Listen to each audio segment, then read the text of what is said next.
Улсын хэмжээнд нийт нутгийн 60% цастай байна. Өнөөдрийн байдлаар 18 аймгийн 32 сум цагаан зуттай, 15 аймгийн 41 сум зудрахгүй байна. Ойрын өдрүүдэд зарим нутгаар цаг агаар дулаарч угааж, дээрх аймагуудын хувьд хүндхэн хавартай золгож байна. Хаваржилт хүндэрж эхэлснээр өвсдөж хомсдож, үнэнч нэмэгдэж эхлэв байна.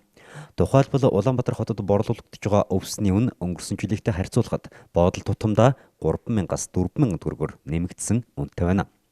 Баянзүрх дүүргийн Улаастан гүрний дэргэд байрлах өвсний бөөний худалдаанд Дорнот Дархуул, Сэлэнг аймагуудаас хадаж бэлтгэсэн нэг бодол өнчмөл өвс 7,000 төгрөг, цагаан өвс 8,000-аас 10,000 төгрөг, шин буюу ногоон өвс 12,000 төгрөгөөр тус тус зарагдж байна. За хэдийгээр өнгөрсөн жилийнхээс үн өссөн байгаа ч малчид их хэмжээгээр авч байгааг борлуулагчид хэлж байна. Үүн өрдөөсөө юу байгаа? Энэ хотод энэ Дорнотоос ирж байгаа өнжмөл өвснүүд нэг 6-7-оор зарагдаад байсан. Боодол гэсэн. Боодол нь. Нэг боодол нь.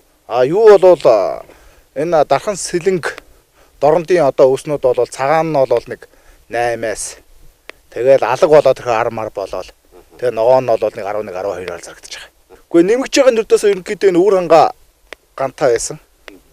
Тэгээ дунд гов гантай байсан. Тэгэл энэс бол тэгэл амартаа их авсан. Тэ тэрэндээ л. Тэ тэгэл ер нь сая болохоор одоо ингээд хаваршаад ирсэн чинь 3 сар гараад арангаа энэ завхнаарч их засаар ирсэн тэгэл айхтаа авчлаа шүү дээ. Одоо ч бас цаг эртвэ шүү дээ. Болоогүй шүү дээ. Хаа байсан. Болоогүй ч 5 сар хүртэл шүү дээ.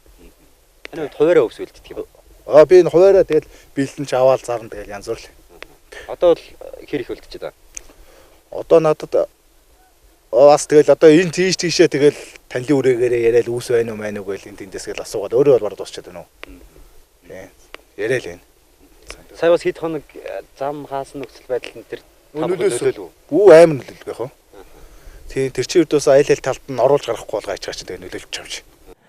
Өнгөрсөн 100 намар нийт нутгаар гандуу ургуц муу байсан. За тиймээс малчид болон өвсний бизнес эрхлэгчид өвс баг нөөцлсөн. Нөөц баг байгаа учраас үнэн нь өнгөрсөн жилийнхээс өндөр байна гэж тайлбарлаж байна. Одоогоор аймаг сумдын аюулгүй нөөцөнд нийт 5862 тонн өвс байгаа.